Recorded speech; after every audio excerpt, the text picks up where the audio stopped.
everyone. I'm Cindy Hubert, Executive Director at APQC of Client Solutions, and welcome to our Big Thinkers, Big Ideas series, where we get to interview some of the most interesting people in the world.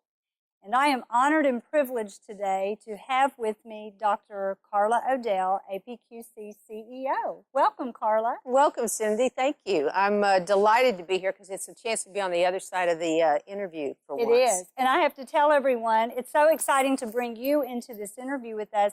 I have worked with Carla for over 22 years, worked, researched, had fun, been in the trenches. Wrote a book together.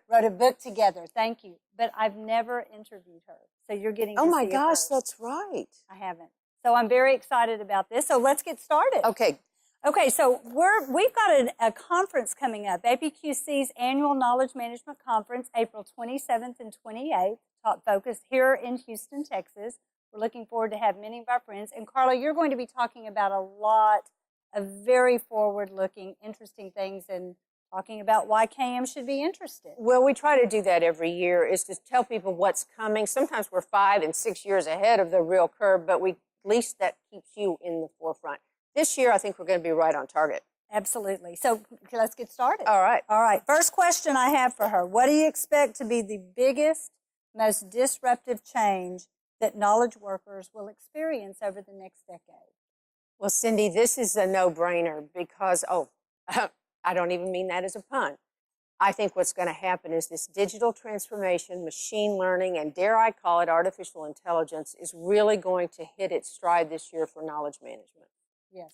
And let me tell you what I mean by that, because people think sometimes we're talking about robots or synths or ex machina or HAL. Yes. There's nothing to see. There's nothing with a cute little face, although there might be something to hear, like Siri. It's more about being able to finally deliver on the promise knowledge management has been making and trying to deliver on for 20 years, which is getting the right information to the right people at the right time. Absolutely. And if we have predictive analytics and big data, and we can look at all the sort of digital breadcrumbs that we leave behind as we are moving through our virtual worlds online, we can help people find what they need faster and better. Absolutely, Carla. So that brings me, one of the big things we talked about in our most recent Knowledge Management Advanced Working Group was expertise location. We still don't think we've gotten it right, and we have all these capabilities that we've been building for 2 decades. So talk a little bit about why you think expertise location is so hard, and can big data and analytics really make it easier? Why is it so hard? Okay, there's a number of reasons. One is that, are you looking for an expert? Are you just looking for expertise?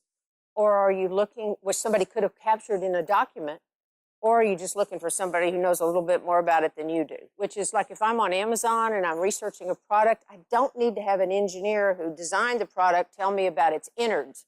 All I want to know is, does this thing work? What does it deliver on its promise? Doesn't it?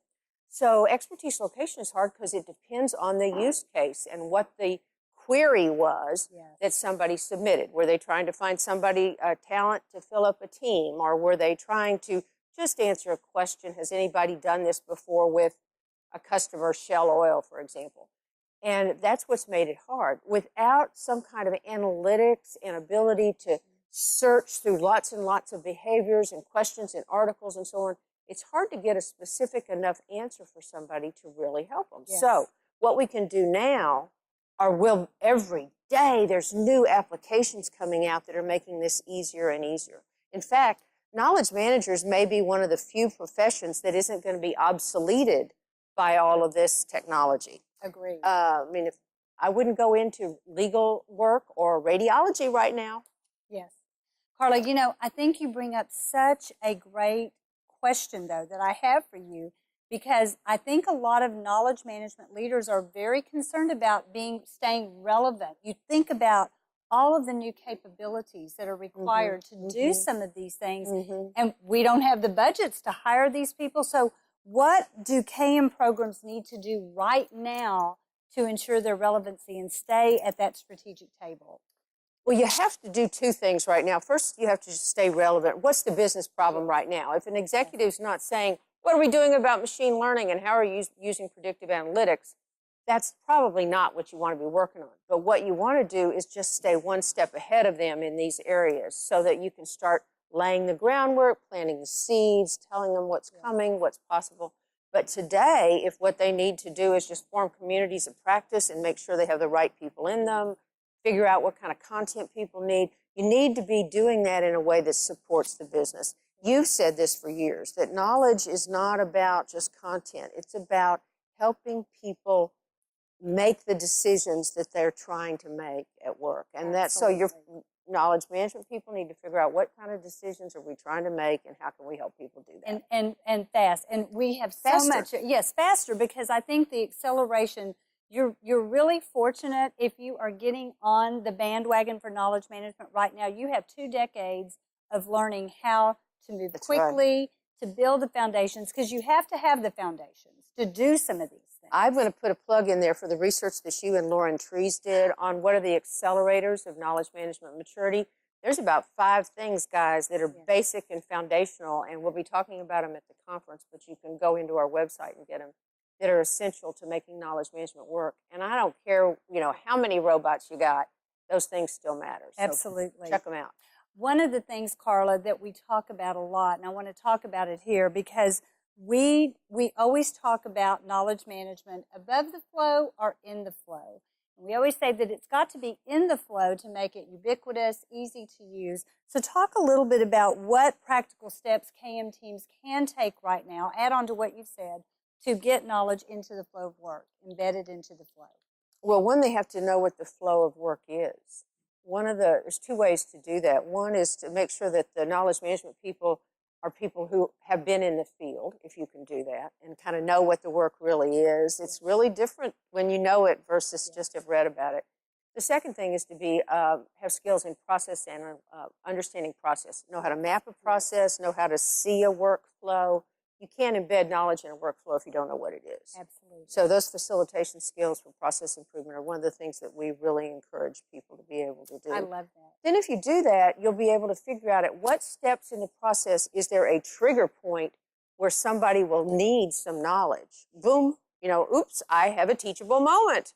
This is where I need this, Or if I don't know that I have a teachable moment, that something will trigger me and say, take a look at this. Exactly. Now, the other thing that I have been on a bandwagon about for years with knowledge management is the whole change piece. Having good change approaches, getting people engaged and to participate. But I have been very interested in this whole new wave of research going on around trust. That it's the new global currency. People are getting into cars with people they don't know. They're sleeping in beds with people they don't know. Yeah, they're doing all these things. They're renting rooms from people they don't know. That's right. They're not getting in beds with people they don't know. Oh, that's right. They're not doing that. That's right. They're renting rooms but they're sleeping in people's beds who are not there. Yes. Let me get that. Keep this clean, everyone. So look, that's why I love working with you. Let's talk about this trust thing, because I think there's something there for knowledge management, because we build communities. We've tried to get people connected to experts. What's the play in here for trust on us? Well, I think we've always said that people will share with people they know and trust, right? And so we have the obligation to create an environment, a trusting environment. And if the world we work in is virtual, what does a virtual trusting environment look like? Airbnb, we'll use that example since you so vividly brought them up. The way they've created trust is that they have given people enough visibility into the renters, the hosts, they call them hosts, what the hosts have done in the past, how other people have viewed that host, and then they give the host the opportunity to rate their renters.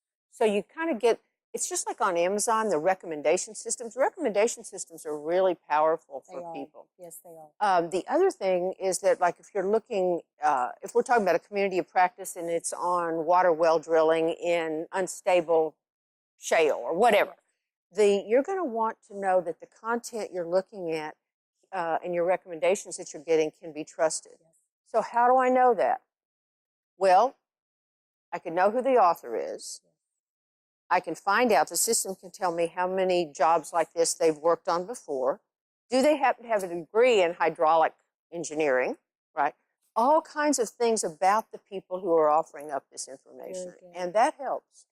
it's Carla, it's the new shared economy, and I think that's what's so exciting about the conference. We're going to be talking a lot about that and trying to understand what KM can learn from that new shared economy. Right. So, we have a conference coming up in less than 2 months. Dr. Carla O'Dell will be there in-house. Thank you so much for enjoying the time with me as I have enjoyed it with you, because I know you have. She always does. And I'll look forward to seeing you at the conference. See you, Cindy. See all of you. Welcome.